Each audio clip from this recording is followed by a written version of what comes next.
بسم الله الرحمن الرحيم. اهلا بكم حبايبي. النهارده باذن الله هنعمل البسكويت. طبعا البسكويت سهل وبسيط ومش متعب ولا مكلف. احنا هنعمله لا في العجانه لا في شفشق الخلاط لا على ايدينا. احنا هنعمل نص كيلو دقيق. هنعمل مقدار صغير كده زي عينه كده علشان اوريكم ايه الطريقه اللي انا بحب اعملها. النص كيلو دقيق بياخد نص كوبايه سمنه، بس انا فضيتها معلش فضيتها في العجانه، يعني من الكوبايه دي باخد نص كوبايه سمنه. اللي بعد كده هنحط ايه؟ سكر. طبعا السكر في اللي بيحبه مسكر زياده وفي اللي بيحبه في المعقول. احنا خلينا ماشيين في المعقول. طبعا احنا لو هنحط سكر بودره هنحط كوبايه مش مليانه، كوبايه مش مليانه. اما لو هنحط سكر خشن هنحط كوبايه الا ربع. لو سكر بودره هنحط كوبايه مش مليانه زي ما انتم شايفينها كده. لو هنحط سكر خشن هنحط كوبايه الا ربع. هنفضيه على نص كوبايه السمنه، وبعد كده نضربهم كويس لغايه ما يعملوا كريمه.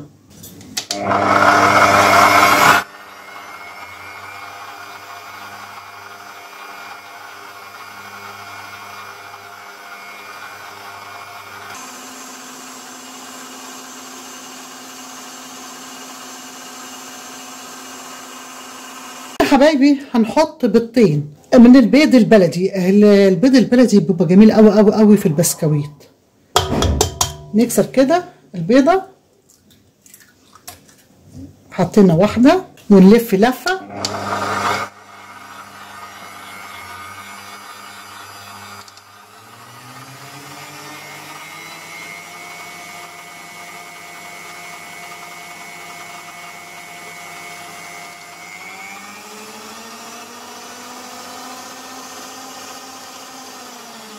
لغايه ما ايه ما اختفت خالص اول بيضه زي ما انتم شايفين كده، اختفت خالص. هنحط البيضه الثانيه.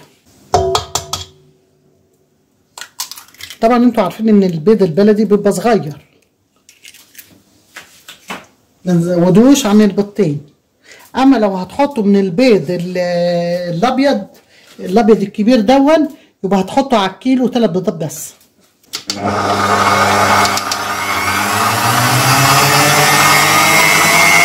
هنا يا حبايبي هحط فانيليا. عندكم فانيليا سايله، فانيليا بواكي، اللي موجوده عندكم. نحط ايه؟ حبه فانيليا ونديها برضو لفه.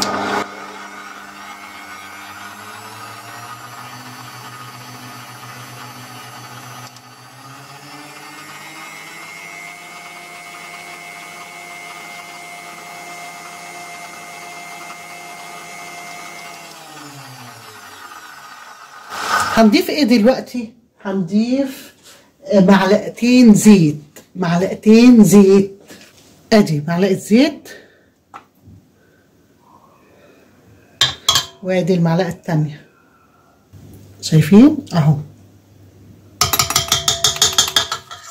ونشغل برضو العجان.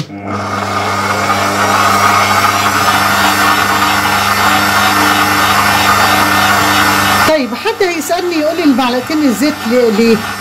علشان بتخلي البسكوته كده مقرمشه وماسكه نفسها.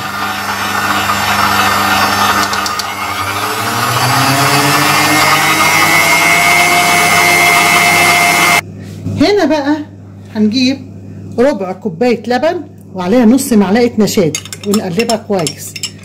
لو لقينا النشادر فار هتعرفوا النشادر دون كويس، ما فارش يبقى مش كويس.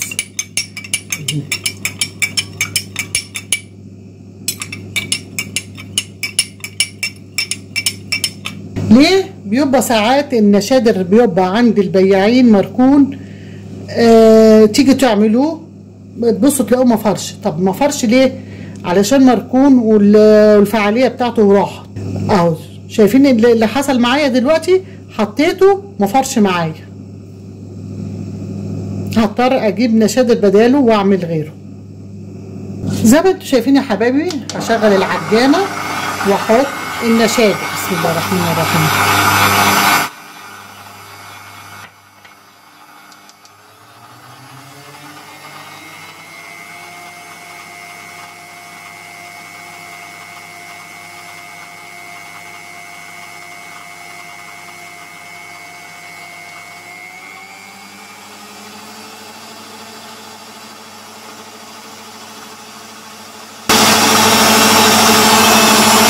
انتوا شايفين كده يا حبايبي.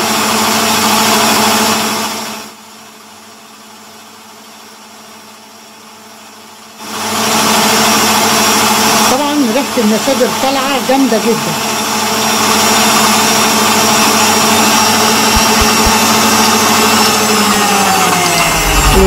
وزي ما قلت لكم اختبروا النشادر الاول في حبه لبن دافيين عشان تشوفوها حلوه ولا مش كويسه، عشان ما تبوظوش الحاجه. طيب احنا كده قلبنا كل الخليط مع بعض. هنا يا حبايبي هحط معلقه كاستر. هنا اللي في الكيس هو معلقه حبه صغيره اهو. هنحط معلقه كاستر، وهنحط معلقه من المعلقه الصغيره بيكنج باودر. طبعا المعلقه الصغيره وده يبقى هحط نص معلقه من المعلقه الكبيره، وهقلب ده كله مع بعض.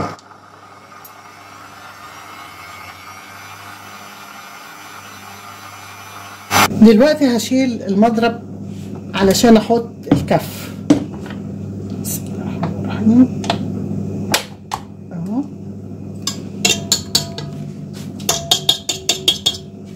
طبعا الخليط هوريكم الخليط. بصوا شكل الخليط هشش وجميل جدا اهو.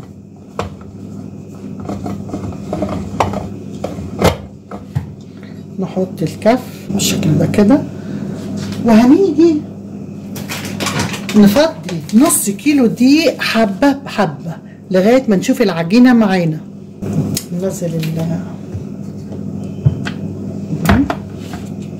زي ما قلت لكم حبه بحبه.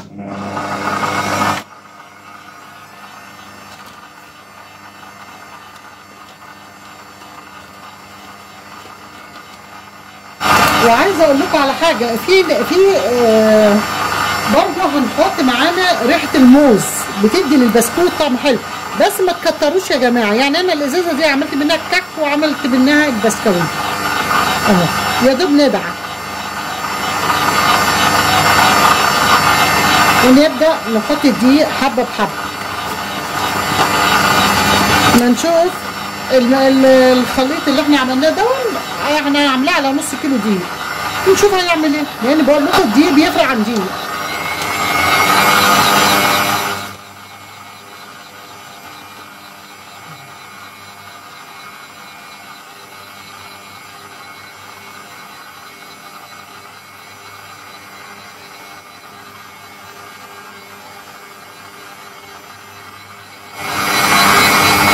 طيب يا حبايبي، لو انتوا هتعملوه في كيس يبقى مش هتحطوا نص كيلو دقيق كامل، تعملوا نص كيلو الا معلقتين، يعني معلقتين 3 معالق كده. ليه بقى؟ عشان عايزينها طريه معانا عشان نقدر نشكلها بالكيس الحلويات. اما لو هتعملوها في المكنه يبقى هتحطوا نص كيلو كامل.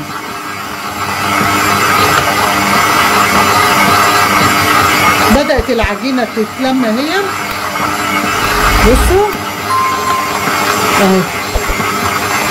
تعرفوا ان العجينه كويسه لما تلاقوا الحله بتاعت العجانه نطفت. بصوا يبقى كده اتلمت كويس. شوفوا العجينه، نشوف العجينه. بصوا العجينه، بصوا متمسكه وكويسه على التشكيل. دي عجينه المكنه، بالطريقه دي عجينه المكنه. لو هتعملوها في القمع والكيس يبقى هتشيلوا شويه دقيق عشان ايه ما تبقاش تقيله عليكم. بصوا هناخدها نسيبها ترتاح قيمه 10 دقايق ونيجي نشكلها مع بعض. انتوا شايفين يا حبايبي بدأنا نحط في المكنه علشان نشكلها. طبعا زي ما انتوا عايزين تعملوها عريضه نجمه اللي انتوا عايزينه، بتنزل بالشكل اللي انتوا شايفينه ده كده اهو، بتبقى بالمنظر ده كده. وناخد من فوق ايه نرص في الصاج.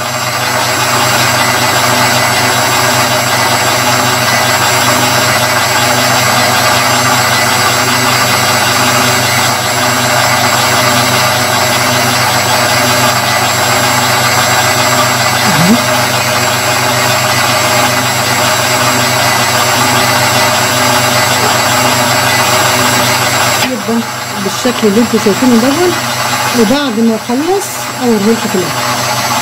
زي ما انتوا شايفين يا حبايبي النص كيلو عمل لي 3 صاجات دولت بالشكل دول. ادي صاج وادي 2 وادي 3. طبعا المدور اللي انا عاملاه دون عاملاه زي ايه بيقولوا عليه حلق، عاملاهم دلوقتي العجينه اللي بتفيض من المكنه بنروح عاملينها زي حلقان كده، بيبقى الاطفال اللي عندنا بيحبوها قوي قوي قوي.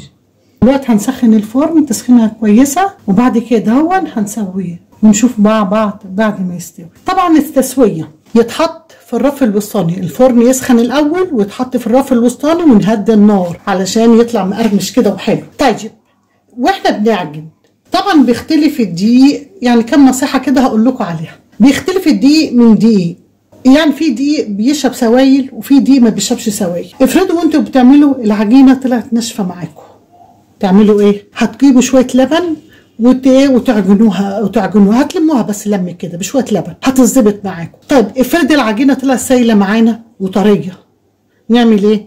هنزود شويه دقيق، مفيش اكتر من كده، تظبط معاكم وتبقى زي الفل. وزي ما بقول لكم النص كيلو عمل لنا الحبه اللي انتوا شايفينهم دول، هنسويه ونوريها لكم. وادي البسكويت يا حبايبي بعد ما استوى بالشكل اللي انتوا شايفينه دون. نجيب واحده بصوا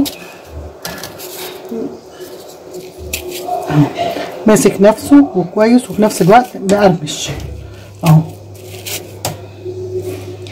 جميل جدا. تقدروا تاكلوا بيه بالشاي باللبن، بالشاي يبقى ماسك نفسه مش دايب ويتهري منكم، تيجوا تجيبوا منه تلاقوه مهري ببعضه.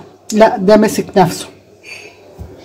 ليه بقى؟ على معلقتين الزيت اللي احنا حطيناه اداله قرمشه واداله ان هو يبقى البسكوته ماسكه نفسها.